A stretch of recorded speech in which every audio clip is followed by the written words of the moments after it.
What's good, people? It's about that time to randomly relate reverse rants, no hate.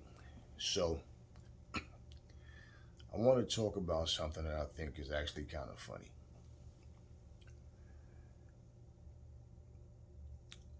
I was watching a video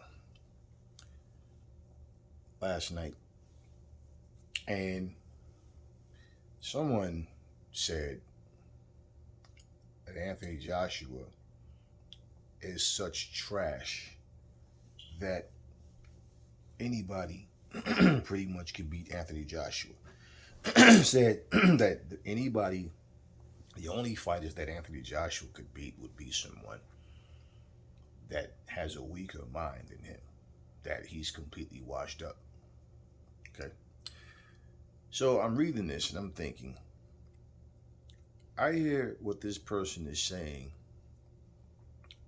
and someone also said, the same person said that he would put his money, he said F.A. Jabba will beat Anthony Joshua, Daniel Dubois will beat Anthony Joshua. He's just naming all these fighters.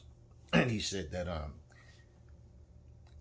you know, Anthony Joshua probably could beat Derek Chisora, a guy like Kubrat Pulev, who he already fought and beat.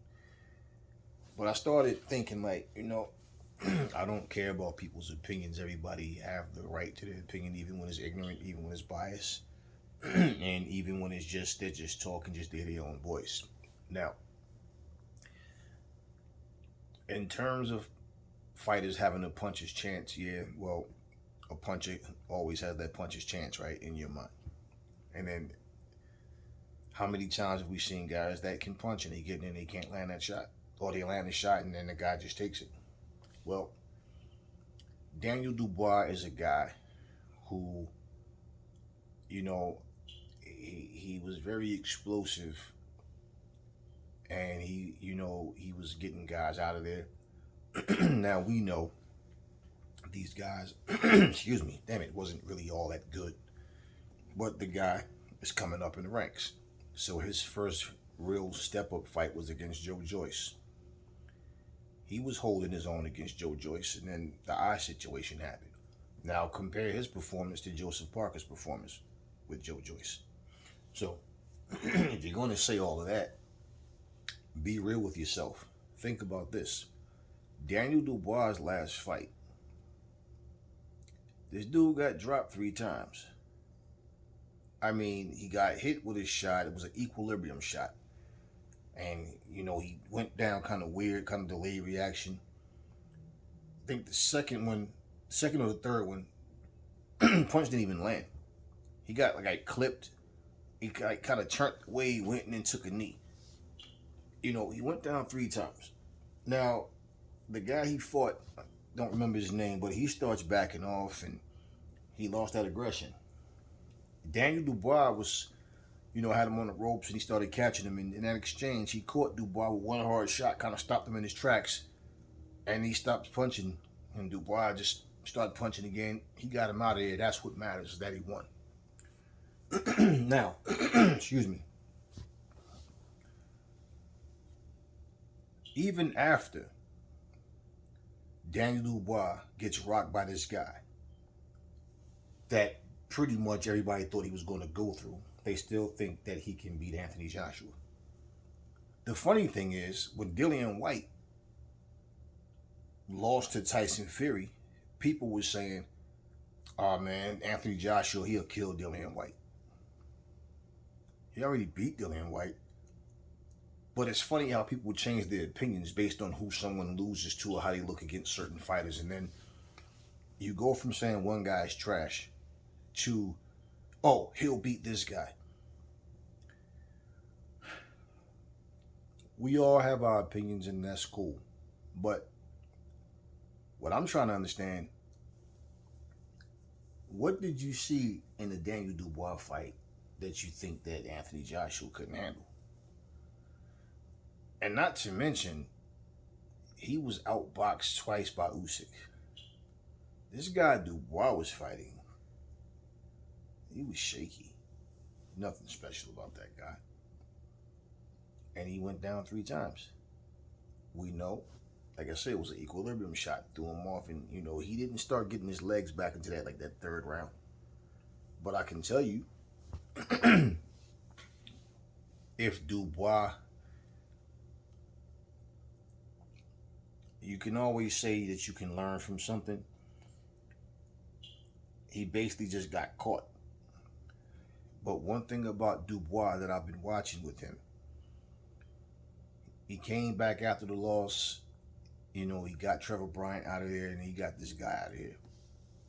But he'll try to move his head a little bit. It's like he has to think about it. Oh, let me move my head, and then he still starts coming in on a straight line. And those things that he needed to correct, watching him fight Joe Joyce, I still seen him making some of those same mistakes. So again, yeah, puncher's chance type thing. What has Efe Ajagba done? Now, I would say I don't think Anthony Joshua, he still has star power because there's an anticipation on, okay, let's see what he still has left. But he's not the superstar he was. He's, in terms of his popularity, Anthony Joshua has been very, very incognito, man. He's not been on in front of the camera. Staying relevant in this day and age, you have to do more than just show up. And even if he's doing training videos, I don't know what's going through AJ's head. I don't know what he has going on in his personal life. Is none of my concern. But just saying, Efe Ajagba, I mean, he got beat by Frank Sanchez, but then most people don't even give Frank Sanchez notoriety. But you said Efe Ajagba is better than Anthony Joshua and also Daniel Dubois.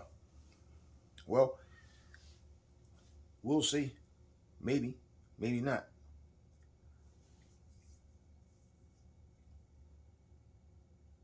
Daniel Dubois and Efe Ajagba may have an interesting fight. That might be an interesting fight to watch. And to be honest with you, aside from Usyk is really the most skillful heavyweight in the division right now. Tyson Fury, he's skillful, not as skillful as Usyk. He's big. He knows how to stay long and stay behind that stick. And that's all good. But, and Frank Sanchez is a skillful guy. The funny thing is, the guys that really have skill, people try to find a way. Like people saying, "Oh, but Frank Sanchez has a habit of letting up off the gas in the later rounds." Okay, but he's still winning fights. He's still undefeated, and he's still a very good fighter. Jared Anderson is up and coming. Let me say this about Daniel Dubois, okay? And this isn't fair, and you guys know, like, I like Dubois as a fighter. He needs to tighten up and sharpen up. But, and this isn't in defense of AJ. This is just the reality. People, there must not have been a 3 knockdown rule in effect, or he'd have been, counted out after that 3rd knockdown. I will say this. That referee was gracious to Daniel Dubois. He was really gracious to him. That's one fight where I would say the referee was definitely trying to give Dubois chances to stay in that fight. Definitely. When a guy turns his back and goes down, he don't want anymore. Now, Dubois would have said, no, I took a knee just to, I got rocked and I took a knee to, get the standing 8 count. Which, obviously, that's how it played out. But he turned around. You watch it. He turned around it. I never talked about it. But just saying, their fights, this is what happens. But at the same time, he bounced back and he got the guy out of it. And that's what matters. But you've never seen Anthony Joshua lose to that caliber of a fighter. The only two guys he lost to was Andy Ruiz and Alexander Usyk. But it's just funny how people went from saying Daniel Dubois was overrated, he's a quitter, to now all of a sudden he's better than Anthony Joshua, and y'all made that determination based off of a fight that he didn't look good in. Well, Anthony Joshua went the distance. And yeah, when the guy dropped Daniel Dubois, like I said, it's a part of boxing. But when he dropped him, it didn't look like that hard of a shot. Well, equilibrium shots, it's one of those things where you get hit. I've heard fighters say many times, man, I thought I tripped. I didn't even know I got hit. That happens. But Daniel Dubois doesn't look like an improved fighter. That's what I'm saying. He looks like the same Daniel Dubois. He has that little bouncy style. He's so anxious to get in and land a shot. And basically, he just gets hit with unnecessary little shots coming in. Well, here's my thing, y'all. Anthony Joshua has something to prove. Like I already said in my last video about Anthony Joshua, I don't think he has the hunger and the desire anymore. I think he wants to do it deep down inside, but that drive is just not there. Otherwise, what's keeping him out the ring? Eddie Hearn said he wanted 3 fights, right? Well, March is 2 months away. And that's when the first fight would be for Anthony Joshua in March. It's already January. So who do you think at the last minute he's going to say, oh, okay, let me start getting in shape and let's get in the ring so he can get in the ring and make this fight happen? You don't see any promotions for any fights, right? So who's his opponent going to be? He doesn't want to fight, any tune-ups. So just saying, and in the meantime, Daniel Dubois has to be careful. And I'm not saying he should cherry pick, but what I'm saying is he doesn't look like an improved fighter. At least we saw improvements in Anthony Joshua even in defeat against Usyk.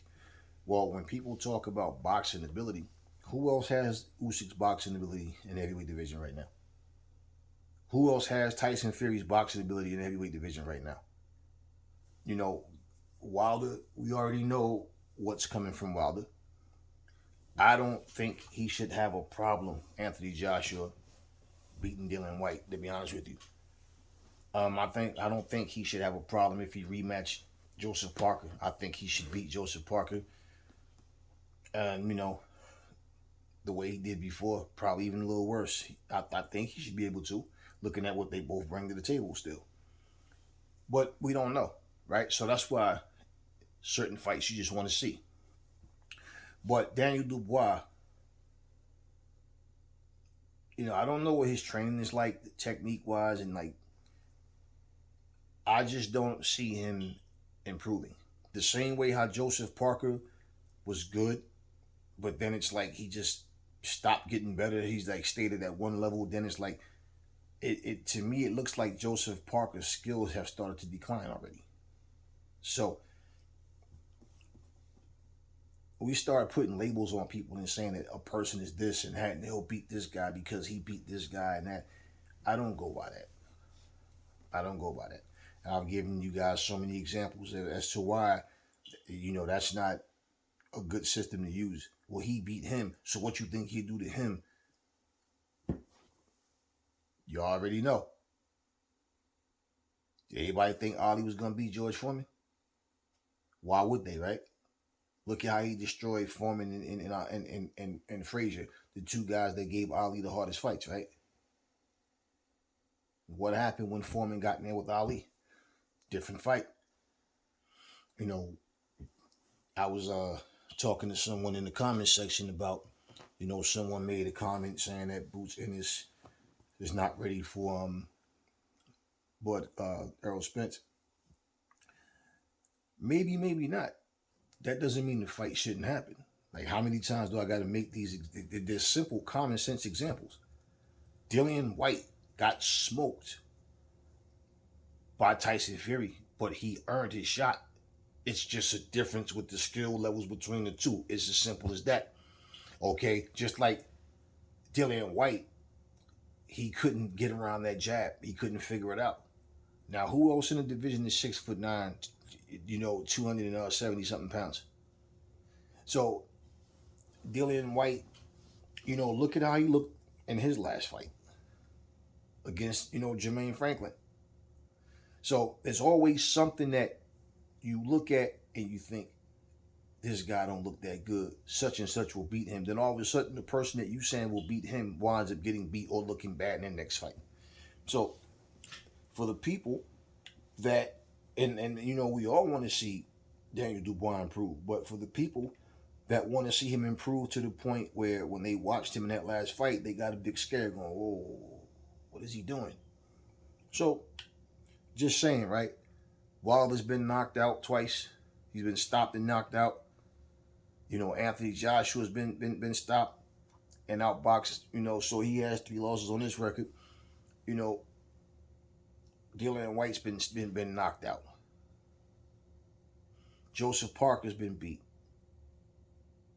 and knocked out. Andy Ruiz has been beaten. So all of these top guys that's still considered the top guys, with the exception of Usyk and Fury, all of them have losses. And all of them have looked bad, and they've all looked good at some point. What they have left in the tank is what we got to find out. Now, I'll say this, okay, before I end this video, and I'll make this clear, and I'm going to say it again. I still want to see Jaron Boots Ennis fight either Terrence Crawford or Errol Spence. Do you guys not remember? Plain and simple, I gave these examples in a couple of videos ago.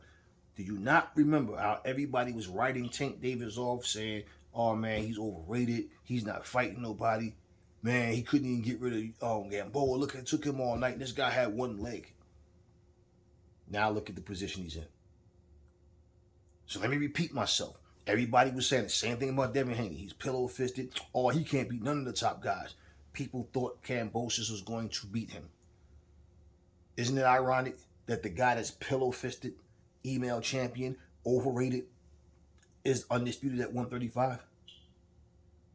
Errol Spence himself, he's overrated. He was exposed by Kell Brook. Kell Brook had, broken orbital bone. He's not the same. He's damaged goods. Because of what Triple G did to him. That's what, remember all of that. There was people saying Sean Porter was going to beat him. There was people they was writing off Errol Spence. Now he's unified champion at 147. I mean, come on. We can sit here and do this all day. Do you know how many fighters, they always find something to say about someone.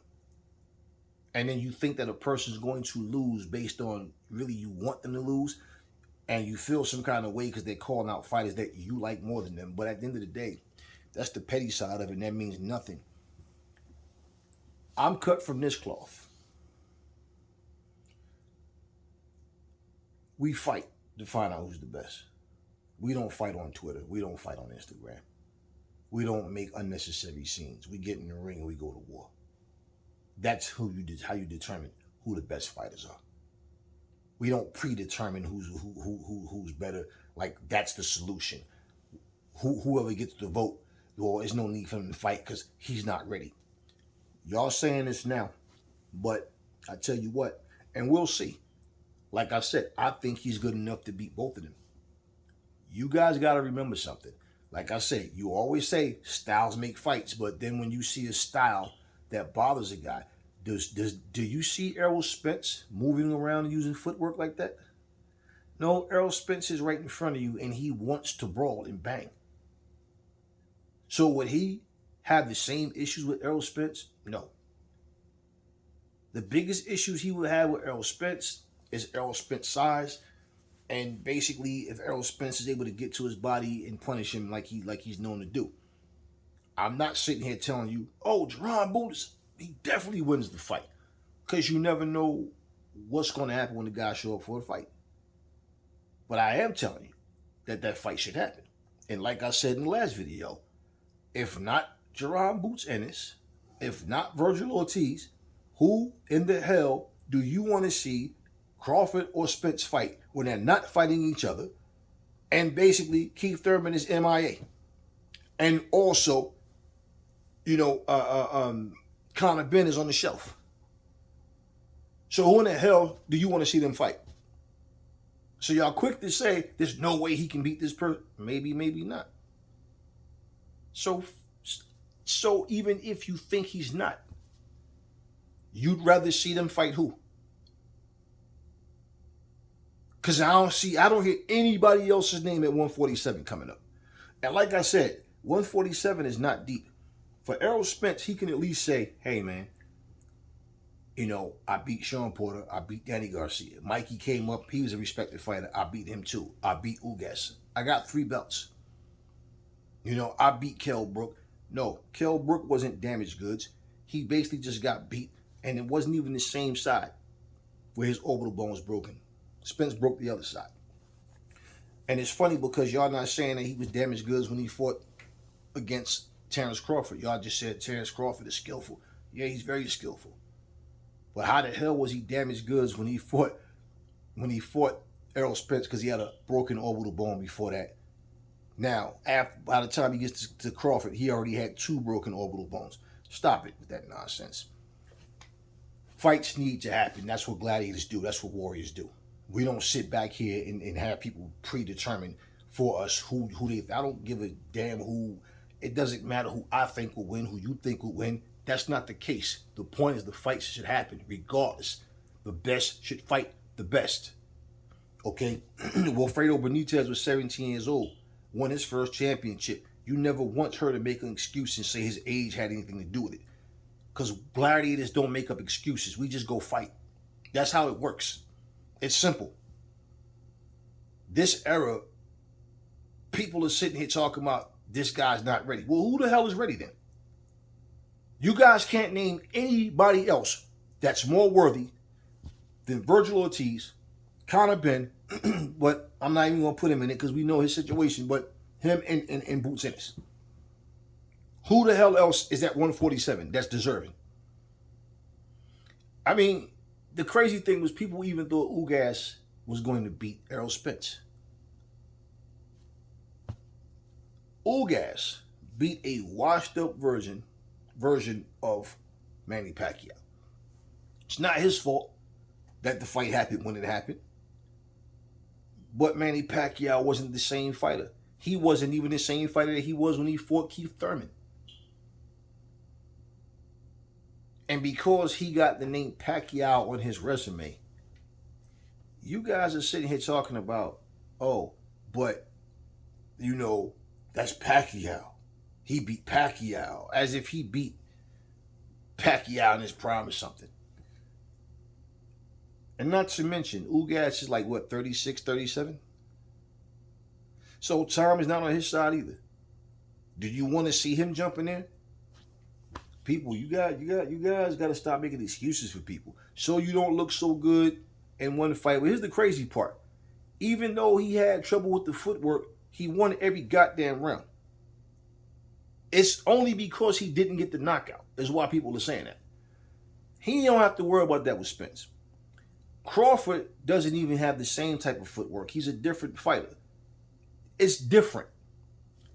I want to know who's the better fighter by them getting in there and fighting, not by you telling me who you think will win or me telling you who I think will win. I don't need to make predictions. I just want to see the fight. I thought that's what fight fans, people who love fights, want to see. But y'all sitting up here making excuses. Well, just like people that's talking about Daniel Dubois. Again, y'all. Daniel Dubois is still in those proving ground stages because since he's lost to Joe Joyce, he's yet to fight another challenger the caliber of a Joe Joyce. And the guy that he just got rocked by is nowhere near what Joe Joyce was. Every fight is different. Even if you look great in your last fight, that doesn't mean you automatically win your next one. You can't take any opponent lightly.